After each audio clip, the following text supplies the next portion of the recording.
सहायक संधि के तहत अंग्रेज जो थे भारतीयों को लूटने का एक नई परंपरा बनाए। ये सहायक संधि आज भी एक देश में लागू है। अभी दोनों अमेरिका को समझाता है। जापान पे जब अमेरिका ने परमाणु बम मारा था तो सहायक संधि के तहत अंग्रेज जो थे भारतीयों को लूटने का एक नई परंपरा बनाए। वो जानबूझ के अपनी एक सेना की टुकड़ी भारतीय राजाओं के यहाँ रखते थे, ये कह के कि ये आधुनिक सेना है, आपकी रक्षा करेगी, लेकिन इस पूरी सेना का खर्च आपसे ही लिया जाएगा सहायक संधि के तहत। तो जो राजा इस सहायक संधि को अपना लेते थे, वो राजा जो थे वो उसे खर्च उठाना पड़ता था। किसका? सेना का, ब्रिटिश सेना का। और अगर ब्रिटिश सेना खर्च नहीं देती थी तो उसके एरिया पे कब्जा कौन कर लेता था? ब्रिटिशर्स क्या कर लेते थे? कब्जा कर लेते थे। तो अब एरिया बाय एरिया कब्जा करते जाते थे। तो ये एक ऐसा तरीका था जो भारतीय राजाओं को कंट्रोल में रखता था। उस सेना जब एक टुकड़ी रहेगी, सेना उसको मिला लेती थी सब वहां पे, तो जो अगर इसको नहीं मानता था सहायक संधि को, उसके ऊपर आक्रमण कर देते थे। अच्छा, आपके मन में एक दिमाग आइडिया आएगा कि हम सहायक संधि मन में नहीं करेंगे, हम मानेंगे नहीं, न मानेंगे नहीं तो युद्ध कीजिए। ये सहायक संधि जो था ना, भारत में हो रहे अश्वमेध यज्ञ का एडवांस वर्जन था। आप हमसे सहायता लीजिए, बदले में हम पैसा लेंगे, असहायता नहीं लेंगे तो युद्ध करेंगे। नहीं समझे? तो जबरदस्ती वाला बात है। यह सहायक संधि आज भी एक राज्य में लागू है, एक देश में लागू है, जापान। जापान पे जब अमेरिका ने परमाणु बम मारा था तो जापान तबाह हो गया था। और उस समय परमाणु बम का कोई काट अवेलेबल नहीं था। अब कुछ लोग जो देहात में आप देखिएगा ना तो कहेंगे कि अमेरिका के पास दुइये को परमाणु बम था और जापान को पता रहता तो मार देता। अरे भैया, जो 2 गो रोटी बना सकता है 2 गो और बना सकता है। आपके घर में कई गो रोटी? 20 गो। इसका मतलब ये थोड़ी ना कितना रोटी बनता होगा, 10 आदमी का, 8 आदमी का, ये ना। ऐसा थोड़ी है कि 50 आदमी आ जाएगा तो आप क्या कहिएगा? हाथ जोड़ लीजिएगा, बना दीजिएगा, थोड़ा टाइम लगेगा। तो जापान तो मारता ही उसको अमेरिका। लेकिन अमेरिका ने जब बम गिराया तो वहां के राजा हिरोहितो ने सरेंडर किया और जापान ने उनसे कहा, अमेरिका ने उनसे कहा कि हमको तुम अपनी पूरी सुरक्षा की जिम्मेदारी दे, चल दे इधर। और इसको ये नीति कौन सिखाया था? अंग्रेज सब। हालांकि ये नीति सबसे पहले लाया था फ्रांसिस गवर्नर डुप्ले, प्रयोग किया था वेलेजिली। तो अमेरिका को टक्कर लेना था किससे? सोवियत संघ से। किसे? सोवियत संघ से। इसलिए अमेरिका को इस सोवियत संघ के पास अपनी सेना रखनी थी, सोवियत संघ के पास अपनी सेना रखनी थी। अब इसको दोनों ओर से घेरना था। तो यहां मिल गया जापान और यहां मिल गया जर्मनी।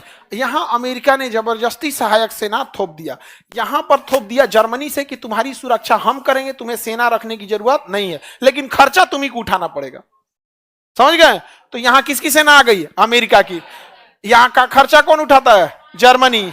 जर्मनी का खर्चा जर्मनी, और यहां सेना किसकी? अमेरिका की। किसको मारने के लिए? अब बदले में कार्रवाई होगी तो बम गिरेगा जर्मनी पे, हंसेगा। मेरी Christmas, happy new year.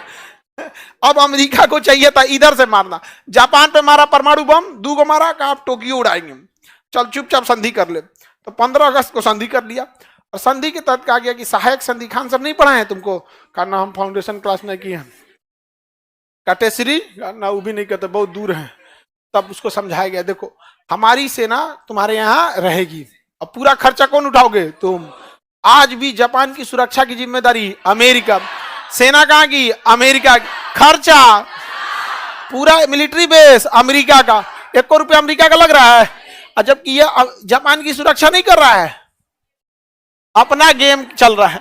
China को डर हो गया, ये भैया इस एकरा चक्कर में हम पीटे तो का रूप तोरा बताते, हमसे कहेगा दुनिया में धोखेबाज हमसे बड़ा कोई है ये नहीं है। उसने क्या किया ना, उत्तरी कोरिया को पैसा दिया और कहा कि तू इसको पागल कर दिया। पहले उत्तरी कोरिया ने पूरा पैसा दिया, बम दिया, परमाणु बम, पनडुब्बी सब। अभी पगला गया, कहा कि हम किसी को नहीं जानते, हम पहले जापान को मारेंगे। अमेरिका अगर कुछ भी किया तो हमको अमेरिका से मतलब नहीं है, हम जापान को मारेंगे। और अमेरिका का एक और दोस्त है दक्षिणी कोरिया, हम इसको भी मारेंगे परमाणु बम। अब बताता है कि देखिए 10 गो परमाणु बम हम इसके लिए रखे हैं, 4 गो इसके लिए रखे हैं। अब ये दोनों अमेरिका को समझाता है, भाई तू कुछ करियो मत भाई, नहीं तो हम लोग को मार देगा वहां पे। समझा गया? ये छोटे देश है ना, कठपुतली हैं। यहाँ पे पूरी दुनिया 7-8 देश चला रहे हैं। बाकी कोई नहीं मार रहा है। उधर इजराइल अमेरिका करा और मारो। यूएनओ में गए वीटो करने के लिए, भैया ऐसे निहत्तों को क्यों मार रहा है, टैंक ले लेके गली में घुस रहा है, मार रहा है, वीटो मारने दो ना। यहाँ पे हमको क्या समझता है, जलियांवाला बाग मार दिए, हमको कोई फर्क पड़ा? समझ में आ गया कि नहीं आ गया? आतंकवादी कौन कहलाते हैं? ताज होटल वाले और जलियांवाला बाग वाला।